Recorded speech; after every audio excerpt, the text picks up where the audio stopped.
सोच रहा था कि मैं डॉक्टर विवेक लाल साहब को और डॉक्टर जीडी पुरी को क्या कहूँगा कि आप जो कहिए, आपको कहना है आप कहिए। मैं सुप्रीम कोर्ट के रिवाज से आई एग्री कह दूँगा, तो शायद आप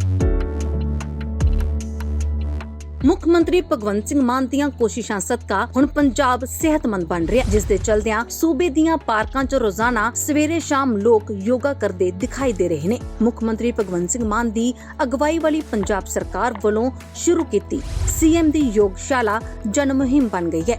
ਇੱਕ ਮਿਸ ਕਾਲ ਮਾਰਨੀ ਹੈ ਤੁਸੀਂ, ਅਸੀਂ ਤੁਹਾਡੇ ਕੋਲੇ ਯੋਗਾ ਦਾ ਟੀਚਰ ਭੇਜਾਂਗੇ, ਉਹ ਤੁਹਾਨੂੰ ਉੱਥੇ ਯੋਗਾ ਕਰਾਊਗਾ ਔਰ ਤੁਹਾਡੇ ਆਲੇ ਦੁਆਲੇ ਕੋਈ ਹੋਊਗਾ ਕੋਈ ਨਾ ਕੋਈ, ਔਰ ਅਸੀਂ ਫ੍ਰੀ ਦੇ ਵਿੱਚੋਂ ਭੇਜਾਂਗੇ ਤੇ ਤੁਸੀਂ ਮਹੀਨੇ 2 ਮਹੀਨੇ 'ਚ ਤੁਸੀਂ ਆਪਣੇ ਸਿਹਤ ਪੱਖੋਂ ਵੀ ਫਰਕ ਨਜ਼ਰ ਆਊਗਾ, ਕਿਉਂਕਿ ਅਸੀਂ ਚਾਹੁੰਦੇ ਹਾਂ ਕਿ ਪੰਜਾਬ ਸਿਹਤਮੰਦ ਰਹੇ। ਇਸ ਮੁਹਿੰਮ ਤਹਿਤ ਪੰਜਾਬ ਭਰ ਦੇ ਜ਼ਿਲ੍ਹਿਆਂ 'ਚ 3000 ਤੋਂ ਜ਼ਿਆਦਾ ਯੋਗ ਕਲਾਸਾਂ ਚੱਲ ਰਹੀਆਂ, ਜਿਸ 'ਚ ਰੋਜ਼ਾਨਾ 80,000 ਤੋਂ ਵੱਧ ਲੋਕ ਯੋਗ ਕਰ ਰਹੇ ਨੇ ਤੇ ਬਿਮਾਰੀਆਂ ਨੂੰ ਦੂਰ ਭਜਾ ਰਹੇ ਨੇ। ਮੇਰਾ ਨਾਮ ਅਨਿਲ ਸਲੂਜਾ ਹੈ। ਮੈਂ ਪੰਜਾਬ ਸਰਕਾਰ ਦਾ ਬਹੁਤ ਧੰਨਵਾਦੀ ਹਾਂ ਜਿਹੜੀ ਸੀਐਮ ਦੀ ਯੋਗਸ਼ਾਲਾ ਇਹਨਾਂ ਨੇ ਸ਼ੁਰੂ ਕੀਤੀ ਹੈ। ਬਹੁਤ ਅੱਛਾ ਇਨੀਸ਼ੀਏਟਿਵ ਹੈ। ਇਹ ਤੁਹਾਡੀ ਸਿਹਤ ਨੂੰ, ਆਪਣੇ ਤਨ ਨੂੰ, ਮਨ ਨੂੰ ਸਵਸਥ ਰੱਖਣ ਲਈ ਸਭ ਤੋਂ ਗੁੱਡ ਇਨੀਸ਼ੀਏਟਿਵ ਹੈ। ਇਸ ਮੁਹਿੰਮ ਤਹਿਤ ਜਿੱਥੇ ਲੋਕ ਮਾਨਸਿਕ ਅਤੇ ਸਰੀਰਕ ਤੰਦਰੁਸਤ ਹੋ ਰਹੇ ਨੇ, ਉੱਥੇ ਹੀ ਤਜਰਬੇਕਾਰ ਟ੍ਰੇਨਰਾਂ ਨੂੰ ਰੋਜ਼ਗਾਰ ਵੀ ਮਿਲ ਰਿਹਾ ਹੈ। ਮੇਰਾ ਨਾਮ ਜੋਤੀ ਕੌਰ ਹੈ ਤੇ ਮੈਨੂੰ 1.5 ਸਾਲ ਹੋ ਚੁੱਕਿਆ ਹੈ। ਮੈਂ ਹਰ ਇੱਕ ਵਰਗ ਦੇ ਲੋਕਾਂ ਨੂੰ ਯੋਗਾ ਸਿਖਾ ਰਹੀ ਹਾਂ। ਅਸਥਮਾ ਦੀ ਪ੍ਰੋਬਲਮ, ਸਰਵਾਈਕਲ ਦੀ ਪ੍ਰੋਬਲਮ, ਮੋਟਾਪੇ ਦੀ ਪ੍ਰੋਬਲਮ ਸੀ, ਸ਼ੂਗਰ ਦੀ ਪ੍ਰੋਬਲਮ ਸੀ, ਬੀਪੀ ਹਾਈ ਹੁੰਦਾ ਸੀ, ਉਹਨਾਂ ਦੀ ਕਾਫੀ ਬਿਮਾਰੀਆਂ दूर ਹੋਈਆਂ। यहाँ की मुझे बहुत खुशी हुई है। पीजीआई चंडीगढ़ देश में एक ऐसी संस्था है जो कि मेडिकल नॉलेज, रिसर्च और पेशेंट केयर में सबसे आगे है, और ये 60 साल से 1962 से इनका सिलसिला ऐसे चल रहा है। और मैं यही सोचता हूँ कि मैं इसलिए आज आया यहाँ पर कि एक मेरे निजी तौर पर मैं यहाँ पर पहले आ चुका हूँ। मेरी छोटी बिटिया की तबीयत ठीक नहीं थी, तो हम 44 दिन यहाँ पर थे, और यहाँ के ही डॉक्टरों की वजह से उसको पूरी केयर मिली। तो इसके अलावा इतना अच्छा कार्य कर रहे हैं, समाज कार्य कर रहे हैं, देश के उन्नति के लिए कार्य कर रहे हैं। और आज जो ग्रेजुएट्स हुए हैं अलग अलग ब्रांचेस में मेडिसिन में, वो सच में मैं सोचता हूँ they will become nation builders, not just doctors but builders of a new India that we look for in the future. तो मुझे यहाँ के आज बहुत खुशी हुई है। धन्यवाद।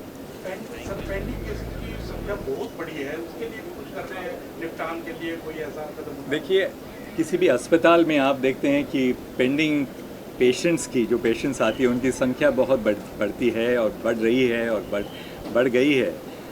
वैसी कोर्ट्स में संख्या बढ़ गई। इसका कारण क्या है, इसकी वजह क्या है? लोगों की आस्था है। अस्पतालों में लोगों की आस्था है, इसलिए संख्या बढ़ती है पेशेंट्स की। कोर्ट्स में लोगों की आस्था है, विश्वास है, इसलिए संख्या बढ़ती है।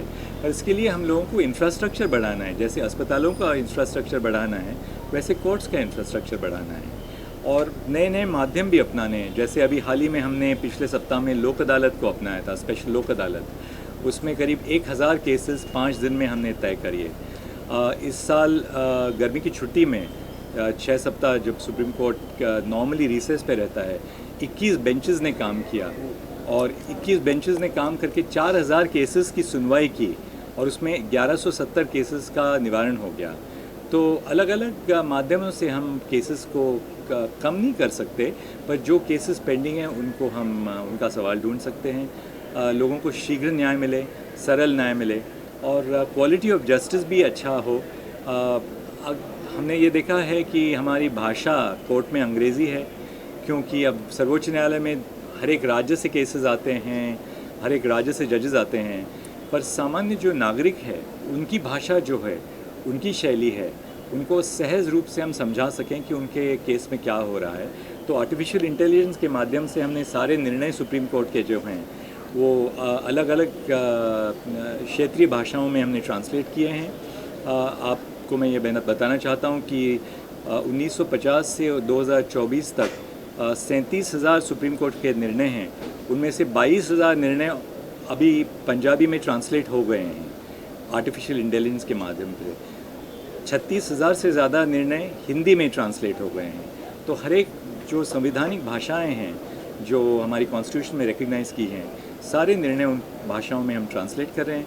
सुप्रीम कोर्ट का हम लाइव स्ट्रीमिंग कर रहे हैं, सीधा प्रसारण कर रहे हैं, ताकि लोगों को समझ में आ जाए कि उनके मामलों को कितनी गहराई से विचार विमर्श रहता है सुप्रीम कोर्ट में।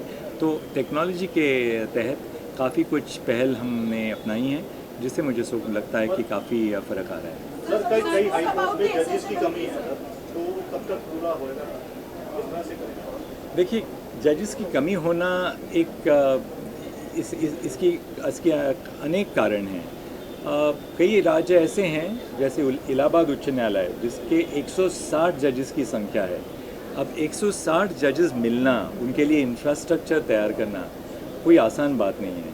पर जहाँ तक हम कोशिश कर सकते हैं, हम कोशिश कर रहे हैं कि सारी जो वैकेंसीज़ है, सुप्रीम कोर्ट में एक भी वैकेंसी नहीं है। सारे 34 जजेस, मेरे कार्यकाल में सारे 34 जजेस कार्यरत रहे हैं। हाई कोर्ट्स में भी यही हम कोशिश कर रहे हैं। डिस्ट्रिक्ट जुडिशरी में बहुत ज़रूरत है क्या कि डिस्ट्रिक्ट जुडिशरीज़ में जो वैकेंसीज़ हैं वो हाई कोर्ट्स फिलअप कर दें। वो राज्यों के तहत आता है, तो हर एक राज्य सरकार को और हाई कोर्ट्स को ज़रूरी वो सारी वैकेंसीज़ फिल करने की बहुत ज़रूरी है। और मैं और एक भी आपको इस मामले में ये बताना चाहता हूँ कि आज नई जो भर्ती हो रही है डिस्ट्रिक्ट जुडिशरी में, कई राज्यों में 60% या 70% भर्ती में महिलाएं आ रही हैं। तो ये बदलते हुए समाज का प्रतीक है और बदलती हुई जुडिशरी का भी प्रतीक है कि जुडिशरी में कितनी महिला आ रही हैं। तो मैं सोचता हूँ ये देश के लिए बहुत अच्छा है आगे जाके। जैसे आज हमने देखा कि सबसे डिफ़िकल्ट डिसिप्लिन्स जो थे मेडिसिन में, उसमें 50% महिलाएं हैं, विमेन डॉक्टर्स हैं, 50% मेल डॉक्टर्स हैं। सर, आप देश के सर्वोच्च न्यायिक मंत्री तैनात हैं और कई बार आपके सामने ऐसी स्थिति आती होगी ऐसी कि सही और गलत के निर्णय लेने में आपको असमंजस होता होगा। आज के देश का युवा जो है ना, वो ऐसा कोई असमंजस नहीं होता है। आपके लिए नहीं है, इसलिए सवाल सर बहुत इम्पोर्टेंट है यूथ के लिए। यूथ में निर्णय लेने की क्षमता सर बहुत ही वीक है, जिसकी वजह से वो बहुत गलत निर्णय ले लेते हैं अपने जीवन को लेकर या सारी चीज़ों को लेकर। तो सर क्या मैसेज देना चाहेंगे उस स्थिति में, वो कैसे तय करें कि सही क्या है? देखिए, हम सभी एक समय यूथ थे, हम उसी जर्नी से गुजरे हैं, उसी मार्ग से गुजरे हैं। तो एक उम्र ऐसी होती है जब आपके सामने अलग अलग ऑल्टरनेटिव्स होते हैं जीवन में। तो आप सोचते हैं कि मैं ये करूं या मैं ये करूं या ये डिसिप्लिन ले लूं या ये नौकरी ले लूं। पर तो ऐसा कहना कि एक ही रास्ता सही है या एक ही निर्णय गलत है, ये हर एक मार्ग में ठीक नहीं होगा। हमारे सामने कोर्ट में भी कई बार ऐसे होता है कि आप सोचते हैं कि इस तरफ भी थोड़ा बैलेंस है, इस पार्टी की केस में भी बैलेंस है, बट अल्टीमेटली हम जो काम करते हैं, हम न्याय देते हैं, it's called justice under the law. वैसे भी कोई भी हमारी नई युवा पीढ़ी है, उनको ये बहुत ज़रूरी रखना है कि अच्छा मार्ग अपनाएं। आप यदि अच्छा मार्ग अपनाते हैं कोई भी निर्णय लेने में, तो आपका निर्णय सही होगा और आपको आगे जाके लगता है कि आपके करियर के बारे में, आपके पर्सनल लाइफ के बारे में निर्णय कुछ ठीक नहीं था, तो उस पर फिर से सोच विचार हो सकता है। की बात कर रहे थे, just one question, sir. You were talking about accessibility. Sir, we see that the MRP is there, but still for the same salt there is disparity. There is no MRP ceiling on medicines. So when we talk about these poor patients, you do talk about compassion, but what about the affordability factor? I mentioned that in my speech today, that affordability of accessible medical care is the key, I think, for the future. Today we are essentially a young society. Almost 60% of our population is 35 or below.